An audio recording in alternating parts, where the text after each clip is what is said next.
ॐ अज्ञानतिमिरान्धस्य ज्ञानञ्जनशलाकया चक्षुरुन्मिलितं येन तस्मै श्रीगुरुवे नमः। हरे कृष्ण। भगवद गीता अध्याय 4 और श्लोक संख्या 14। न मां कर्माणि लिम्पन्ति न मे कर्म फले स्पृहा इति मां योऽभिजानाति कर्मभिर्न स बध्यते। मुझ पर किसी कर्म का प्रभाव नहीं पड़ता, न ही मैं कर्म फल की कामना करता हूँ। जो मेरे संबंध में इस सत्य को जानता है वह भी कर्मों के फल के पास से में नहीं बंधता। सबसे पहला इंपॉर्टेंट चीज समझने की ये है कि हम लोग अपने कर्मों में बंधते हैं। यज्ञार्थात् कर्म अन्यत्र लोकायम कर्म बंधना, ऐसा हमने गीता में पढ़ा था कि यदि हम विष्णु की कृष्ण की प्रसन्नता के लिए कार्य करते हैं तो हम फ्री रहते हैं, नहीं तो हम अपने कर्म के फल में बंध जाते हैं, एक्शन के रिएक्शन में बंध जाते हैं। और यही सारी कार्य कुशलता है। आपने सुना था पिछले अध्याय में कर्म योग में कि कार्य कुशलता क्या है, कि कर्मों के बंधन से कैसे मुक्त हुआ जाए। रिएक्शन से जो भी हम करते हैं बोलते हैं उस सब का रिएक्शन हमारे जीवन में आता ही आता है, उससे हम बच नहीं सकते।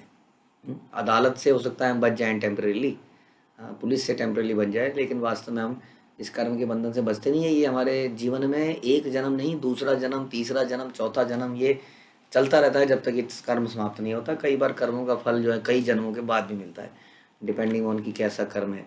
हाँ, तो इसलिए अब कर्मों के जो फल है उसके पाश में कौन नहीं बनता है, जो भगवान के विषय में इस बात को जान जाता है। इससे पहले भी हमने सुना था कि भगवान कहते हैं जन्म कर्म च मे दिव्यम एवं यो वेति तत्वता, कि मेरा कर्म और मेरा जन्म क्या है, दिव्य है। हमने जन्म के बारे में बहुत सुना था। हमने सुना था कि जो कृष्ण को सही रूप से नहीं जानता है, उनको एक शक्ति मानता है, निराकार मानता है इत्यादि, तो वो भगवान के वास्तव में भगवान को जानता नहीं है। और उसी तरह से भगवान के कर्म भगवान आज यहाँ भी बता रहे हैं। उसमें भी बताया था कि उनके कर्म दिव्य हैं। दिव्य मतलब ट्रांसीडेंटल है, यानी कि इस लोक के नहीं है, इसलिए उनका रिएक्शन कुछ हो ही नहीं सकता है। क्योंकि वो यहाँ के काम ही नहीं है वास्तव में, है ना। वो सारे स्पिरिचुअल एक्टिविटीज़ हैं। तो जो भक्त भी है जब वो स्पिरिचुअल एक्टिविटी करता है तो उसको कोई रिएक्शन नहीं मिलता। क्लियर हो रहा है? क्यों? क्योंकि रिएक्शन होता है इस संसार के कामों का। जब इस संसार के परे हम काम करते हैं, इस प्रकार जब हम संकीर्तन करते हैं तो उसका कोई रिएक्शन नहीं है इस संसार में, कोई फल नहीं है। उसी तरह भगवान से रिलेटेड कोई भी एक्टिविटी करते हैं। अदरवाइज अगर हम कोई धर्म का काम करते हैं, मतलब सांसारिक रूप से, जैसे किसी को हम भंडारा करवाते हैं, कपड़े बंटवाते हैं, तो उस कर्म का भी फल है, उस कर्म का अच्छा फल है। लेकिन अच्छा फल मतलब इस संसार के अंदर अच्छा फल। और इस संसार के अंदर आप जानते हैं अच्छा फल के लिए आना ही अपने आप में बहुत बड़ी समस्या है ना। आपको बोला जाए कि आपको अफ़गानिस्तान में 3 नाइट्स 4 डेज़ का एक पैकेज दिया जा रहा है अफ़गानिस्तान में, तो एक रिजॉर्ट में फ्री ऑफ कॉस्ट, सब कुछ फ्री है। आप जाना चाहेंगे? क्या फ़ायदा ऐसी जगह पे जाके जहाँ पे आदमी पता नहीं गलती से अपनी सड़क से बाहर निकला, या सड़क से क्या निकला, वहीं पता लगा बेचारा स्विमिंग पूल में स्विमिंग कर रहा था, वहीं से आए कोई और को पकड़ के मारना शुरू कर दिया। तो उसी तरीके से समझ लीजिए इस कलयुग में, इस संसार में, कलयुग में भी नहीं, इस संसार में अगर हमें कुछ पैकेज मिल भी जाता है कि तुमने पिछले जन्म में बहुत बढ़िया काम किए थे भैया, आइए यहाँ पर एक सेठ धन्ना लाल के यहाँ पैदा हुई, आपके पास गाड़ी होगी, बंगला होगा, ये उसी तरह से है जैसे अफ़गानिस्तान में एक रिजॉर्ट में आपको फ्री टिकट मिल जाए। तो इसका कोई लाभ नहीं है वास्तविक रूप से। इसलिए कर्म बड़ा कुशलता का विषय है। अगर कर्म अच्छा कर्म भी करा जाता है तो उससे भी बहुत बड़ी समस्या है। इसलिए कृष्ण के लिए कर्म करना है। हाँ, अब कर्म के बंधन से ये बड़ा मुश्किल हो जाता है। कैसे? क्योंकि हम जब खाते उठते बैठते कुछ ना कुछ कर्म कर ही रहे हैं, कर रहे हैं कि नहीं, एवरी टाइम। अब जानते हैं ना, क्रिया, क्रिया वर्ब कहते हैं क्रिया को, राइट। कितनी सारी वर्ब्स होती है ना, कितनी सारी क्रिया, कितनी चीज़ों को क्रिया, चलना, खाना, देखना, सुनना, अनलिमिटेड एक्टिविटीज़ हैं, क्रियाएं हैं। अब इन सब में हम कुछ कर्म इकट्ठे कर रहे हैं। यदि ये सारे काम हम कृष्ण के लिए नहीं कर रहे हैं, बड़ा साइंटिफिक है, बड़ा क्लियर है। ओके, अब आते हैं कि कौन लोग इसको नहीं कर पाते हैं और भगवान क्या कहना चाह रहे हैं। तो भगवान अपने कर्मों की दिव्यता को बता रहे हैं कि भगवान के कर्म ट्रांसीडेंटल है, संसार के नहीं है, मुझ पर किसी कर्म का प्रभाव नहीं पड़ता। इसलिए भगवान को वास्तव में ना ही मैं कर्म फल की कामना करता हूँ, तो भगवान कर्म करते क्यों हैं? जैसा हमने पहले भी सुना था। हाँ, हमने सुना था इससे पिछले अध्याय में, कर्म योग में, यद यद आचरयति श्रेष्ठ। भगवान कहते हैं मेरे लिए कोई कर्म करणीय है ही नहीं, वास्तव में कोई भी कर्म मेरे लिए नहीं है, फिर भी मैं कर्म करता हूँ, क्योंकि इस कर्म करने से बाकी लोग प्रेरणा लेते हैं और फिर अकॉर्डिंगली कर्म करते हैं। क्योंकि कर्म ना करने से कर्म करना श्रेष्ठ है, तो ये हमने सुना था। अब भगवान जब कोई कर्म करते हैं तो उसका कोई रिएक्शन नहीं है। हाँ, हम भगवान के कर्मों को अपने कर्मों से मैच करते हैं। जैसे भगवान जब रास लीला करते हैं, तो भगवान कहते हैं, कई लोगों को मैंने सुना, एक उन्होंने लाइन बना रखी है कि जब भगवान करें तो रास लीला और हम करें तो करेक्टर ढीला। तो ये कौन लोग हैं? ये लोग वही हैं जो भगवान के कॉम्पिटिटर बनना चाहते हैं, जो भगवान के कर्मों की दिव्यता को साधारण मानते हैं और कहते हैं कि वो कर सकते हैं तो हम क्यों नहीं कर सकते भाई, हम भी करेंगे। हाँ, इस तरीके से वो भी इन्हीं तरह के कार्यों में लिप्त होते हैं और कर्मों के बंधन में पड़ के निम्न योनियों में चले जाते हैं। ये सच्चाई है वास्तव में। तो भगवान के कार्य दिव्य हैं, क्योंकि भगवान दिव्य हैं, कभी भी उन्हें कर्मों का फल नहीं लग सकता। भगवान, जैसे हम कहते हैं कि सूर्य तो दूर की बात है, सूर्य की धूप जब मल को, मूत्र को टच करती है तो वो जगह उसको भी पवित्र कर देती है। सूर्य गंदी जगह में पड़ने से दूषित नहीं होता है, क्योंकि उसकी इतनी शक्ति है। सूर्य तो भगवान की एक जरा सी शक्ति है, और क्या है। हाँ, तो भगवान कैसे अपवित्र हो सकते हैं किसी कार्यों से? यदि वो किसी के वस्त्र हनन करते हैं, यदि किसी के साथ नृत्य करते हैं, यदि कुब्जा को आलिंगित करते हैं, तो उनसे वही लोग शुद्ध हो जाते हैं वास्तव में। ये हम समझ नहीं पाते हैं, क्योंकि हमेशा हमारे दिमाग में यही रहता है, हाउ टू एंजॉय। हमारा दिमाग करप्ट हो चुका है इंद्रिय तृप्ति की बातें सोच सोच के, काम वासनाओं से। इसलिए उसमें हर चीज़ में हम उसी चीज़ को ढूंढते हैं, देखते हैं, उसी नज़रिए से देखते हैं। तो मुझ पर किसी कर्म का प्रभाव पड़ ही नहीं सकता है। क्यों? क्योंकि प्रभुपाद बताते हैं यहाँ पर कि राजा न तो दंडनीय है, ना राज नियमों के अधीन होता है। राजा तो खुद ही नियम बनाता है, वो नियमों के अधीन कभी नहीं होता है। वो स्वेच्छा से कुछ डिसाइड कर सकता है। जैसे राजा राम को जरूरत नहीं थी सीता को भेजने की, वास्तव में निकालने की, लेकिन उन्होंने ऐसा स्वेच्छा से किया, क्योंकि उन्हें लग रहा था कि एक एग्जाम्पल हम सेट करेंगे इससे कि how chest a woman should be. ऐसा नहीं है कि वुमन किसी के यहाँ थोड़े दिन रह के आ जाए, कुछ इंजॉय कर ले और फिर से आ जाए वगैरह वगैरह। तो इसको साबित करने के लिए उन्होंने ऐसा किया, तो ये स्वेच्छा से ही किया वास्तव में। जैसे उन बोलते हैं यद यद आचरयति श्रेष्ठ। तो वो कर्म के बंधन से, नियमों से बंधे हुए नहीं है। नियमों से तो हम बंधे हैं। हम अगर नियमों का पालन नहीं करेंगे तो हमें जेल में बंद कर दिया जाएगा राजा के नियमों के अनुसार। लेकिन भगवान कोई काम गलत कर ही नहीं सकते हैं। क्यों? धर्मो तो साक्षात भगवत प्रणीता। क्योंकि धर्म ही वही है जो भगवान कहते हैं, करते हैं, सुनाते हैं, वही धर्म है। इसलिए कोई अधार्मिक कार्य भगवान से हो ही नहीं सकता है। एनीवे वो किसी प्रकार के कर्म से, बंधन से बंधे हुए नहीं हैं। संसार में लोग कहते हैं कि भगवान दरिद्र नारायण। आप जानते हैं दरिद्र नारायण मतलब हम जैसे लोग दरिद्र नारायण हैं। हाँ, क्योंकि हम देहात्म बुद्धि में बंधे हुए हैं। जब हम इस बॉडी से फ्री हो जाएंगे तो हम भी नारायण बन जाएंगे, ऐसा लोग कहते हैं। तो ये दरिद्र नारायण है, गरीब नारायण है। तो इनका मतलब ये है कि नारायण प्रभावित हो गए प्रकृति से और दरिद्रता में आ गए, जबकि नारायण कभी दरिद्र हो ही नहीं सकते हैं। क्योंकि माया जो है उनकी शक्ति है, माया उनको प्रभावित कैसे कर सकती है। तो इस प्रकार से ये दरिद्र नारायण का कॉन्सेप्ट बिल्कुल गलत कॉन्सेप्ट है जो बोलते हैं लोग। हाँ, दरिद्र नारायण, भगवान हमेशा दिव्य बने रहते हैं, कभी दरिद्र हो ही नहीं सकते हैं। वो ऐसे कई बार रोल ले सकते हैं, जैसे वामन देव की तरह उन्होंने एक नाटक किया। एक साधारण भिक्षा मांगने वाला ब्राह्मण है, लेकिन आप जानते हैं भिक्षा मांगने वाले ने 3 पैरों में सब कुछ नाप दिया। तो इसलिए भगवान कभी दरिद्र नहीं हो सकते हैं। तो यहाँ बता रहे हैं कि सृष्टि करने पर भी वे इससे पृथक रहते हैं। ये सारा संसार बनाया उन्होंने, बहुत सारे काम काज करे, लेकिन इनसे बिल्कुल भिन्न है। लेकिन हम भी तो उन्हीं के अंश हैं, हम क्यों फंस जाते हैं? तो प्रभुपाद बता रहे हैं हम इसलिए फंसते हैं क्योंकि हम प्रकृति के साधनों पर अपना स्वामित्व दिखाने का प्रयास करते हैं, उसको भोगने का, उसको चूसने का, उसको एक्सप्लॉइट करने का प्रयास करते हैं, और इस प्रोसेस में हम फंस जाते हैं दलदल में।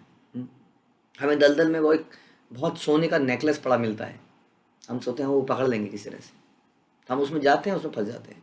तो जब हम प्रकृति पर प्रभुत्व जमाने यानी कि ओनरशिप, लॉर्डशिप, कंट्रोलशिप, इंजॉयमेंट करने का प्रयास करते हैं, तब हम इस प्रकृति में फंस जाते हैं। नहीं तो हम भी भगवान की तरह कोई मतलब नहीं है हमारे संसार के कामों से, जैसे भगवान का कोई मतलब नहीं है।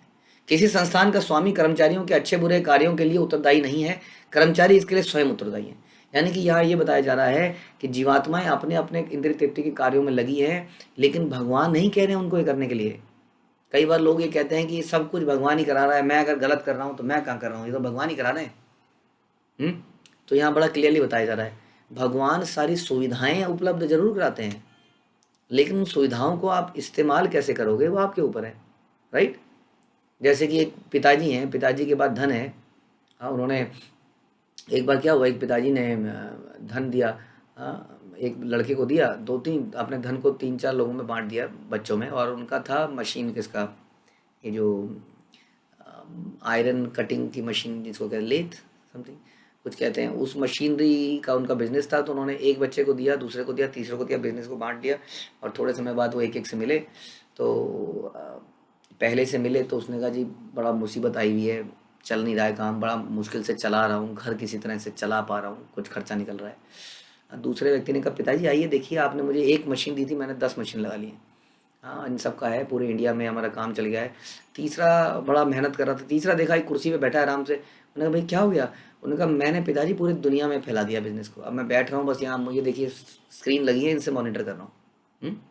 तो वही पैसा दिया था उन तीन लोगों को दिया, उन्होंने उन तीनों का अलग अलग इस्तेमाल किया और अलग अलग मुकाम पर पहुँच गए। तो ये इस्तेमाल करने वाले के ऊपर है, सुविधा प्रदान करने वाले तो सारी सुविधा दी थी।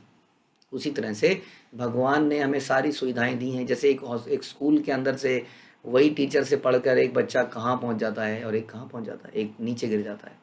ये उस स्टूडेंट के ऊपर जिम्मेदार है कि वो क्या लेना चाहता है, क्या लेता है। उसी तरह से हम सभी यहाँ पर स्टूडेंट हैं, इन धार्मिक डिस्कशंस को हम सुनते हैं, इसमें हमारे ऊपर है कि हम कितना इसको अपने जीवन में उतार पाते हैं। इसलिए सबकी प्रोग्रेस में अलग अलग तेज़ी से बढ़ोतरी होती है। तो उसी तरह से भगवान ने सारी सुविधाएं दी हैं, अब हम क्या करते हैं, हमारी इच्छाओं के अनुसार हम उनको इस्तेमाल कर लेते हैं और कर्म के बंधन में फंस जाते हैं। भगवान इसके लिए उत्तरदायित्व नहीं है। वेदांत सूत्र में कहा गया कि भगवान किसी भी जीव के प्रति पक्षपात नहीं करते, जीवात्मा अपने कर्मों के लिए स्वयं ही उत्तरदायी है। फिर क्यों कहते हैं कि भगवान की मर्जी के बिना पत्ता भी नहीं हिलता? उसका मतलब यह है कि जब भगवान आपके कर्मों के अनुसार ऑर्डर पास करते हैं, उस ऑर्डर से आप बच नहीं सकते, कर्म के फल से आप नहीं बच सकते, क्योंकि वहाँ भगवान का अधिकार है। वो आपको इतना अधिकार देते हैं कि तुम कौन से रास्ते पे चलोगे ये तुम्हारी इच्छा है, लेकिन उस रास्ते में क्या तुम्हारे साथ होगा, क्योंकि वो रास्ता तुमने जैसा चुना उसके जो कर्म के फल हैं वो मैं तुम्हें बताऊंगा। तो इस प्रकार से भगवान की इच्छा के बिना, इसलिए कहते हैं पत्ता भी नहीं हिलता। ओके, जो व्यक्ति इन कर्म नियम की सारी बारीकियों से भली भांति अवगत है, वह अपने कर्मों के फल से प्रभावित नहीं होता। क्यों नहीं होता वो फल प्रभावित? हाँ, जो इन बारीकियों से अवगत है। कौन सी बारीकियां? कि भगवान ने सारी सुविधाएं दी हैं, यदि गलत तरीके से इस्तेमाल कर लूँगा तो फंस जाऊँगा कर्म के फल में, और सही तरीके से करूँगा तो यहाँ से निकल जाऊँगा और काम भी कर जाऊँगा। कैसे सही तरीका किसको कहते हैं? जो भगवान की सेवा में इस संसार की हर वस्तु को लगाता चलता है, अपनी इच्छाओं के लिए नहीं यूज़ करता है, वो कर्म की बारीकियों को जानता है। और ये इतना आसान नहीं है, it is easier said than done. ये कहना आसान है, करना मुश्किल है। इसके लिए बड़ी प्रशिक्षण की आवश्यकता है, गाइडेंस की आवश्यकता है। यहीं तो सारे लोग फंसते हैं। हम रोज़ कितने कर्मों में फंस जाते हैं, क्योंकि हमारी मानसिक चेतना ऐसी है कि वो हमसे कुछ गलत काम करा ही देती है। इसलिए हमें गाइडेंस की, प्रशिक्षण की, ट्रेनिंग की आवश्यकता पड़ती है। तो लेकिन जो इस तरह से ट्रेन हो जाता है, खुशखबरी है उन लोगों के लिए, वो कर्म के फलों से प्रभावित होता ही नहीं है। इस संसार में रहते हुए, सारे कर्म करते हुए उसे कर्मों का रिएक्शन लगता ही नहीं है। जैसे कि आप बारिश में निकल गए और आपने ओवरकोट ले लिया, एक रेन कोट ले लिया और रेन कोट में निकल गए, आप बारिश हो रही है और आप चल रहे हैं, लेकिन आप प्रभावित ही नहीं हो रहे उससे। इस तरह से जैसे कि कोरोना में आप लोगों ने एक स्पेशल कपड़े पहनते थे, हाँ, उस स्पेशल कपड़े को पहन के आप लोग जाते थे और आपको कुछ होता ही नहीं था। इस प्रकार से संसार में रहते हुए, सारे काम करते हुए वो बच जाता है। दूसरे शब्दों में, जो व्यक्ति भगवान के इस दिव्य स्वभाव से परिचित है, वह कृष्ण भावनामृत में अनुभवी होता है, अतः उस पर कर्म के नियम लागू नहीं होते। हाँ, और हमें देखने में लगेगा ये भी तो सारे वही काम कर रहा है, लेकिन उसका करने का पर्पस और हमारा पर्पस अलग है। जो व्यक्ति भगवान के दिव्य स्वभाव को नहीं जानता और सोचता है कि भगवान के कार्यकलाप सामान्य व्यक्तियों की तरह हैं, वह निश्चित रूप से कर्म के फलों में बन जाता है। हम्म? किंतु जो परम सत्य को जानता है वो कृष्ण भावनामृत में स्थिर मुक्त जीव है। तो पहली चीज ये है कि भगवान को कंट्रोलर, सुप्रीम, परम शुद्ध रूप में माना जाए। जब तक कोई व्यक्ति यही नहीं मानेगा तो उसको उनको प्रति विश्वास ही नहीं पैदा होगा। इसलिए श्रद्धा पहला स्टेप है। हाँ, हम जाने कि कृष्ण का जन्म दिव्य है, कृष्ण का कर्म दिव्य है। यहाँ तक कि कृष्ण के जो शुद्ध भक्त हैं उनके जन्म और उनके कर्म भी क्या है, शुद्ध हैं, कर्म के फलों से मुक्त है। इसलिए उन लोगों की बात को मानना एज इट इज हमारे लिए बड़ा इंपॉर्टेंट है। हाँ, उसी में समझ लीजिए इसकी कुशलता है। यदि उनकी बात मानते जाएंगे तो अपने आप ही हमारा कोई कर्म फल नहीं आएगा। क्योंकि वो उनकी बातों को मानना मतलब भगवान की पसंद के लिए कार्य करना, और कोई कर्म फल कभी लग ही नहीं सकता है। नहीं तो हो सकता है हम सब कुछ कर रहे हो फिर भी क्योंकि किसी की शरणागति नहीं है, हो सकता है उसमें भी कोई कर्म फल आ रहा हो।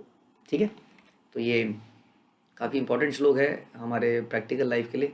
और इसमें भगवान ने मुख्यतः ये बताया कि भगवान किसी भी प्रकार के कर्म के लिए रिस्पॉन्सिबल नहीं है। हम जो भी कर रहे हैं उसके लिए हम ही रिस्पॉन्सिबल हैं।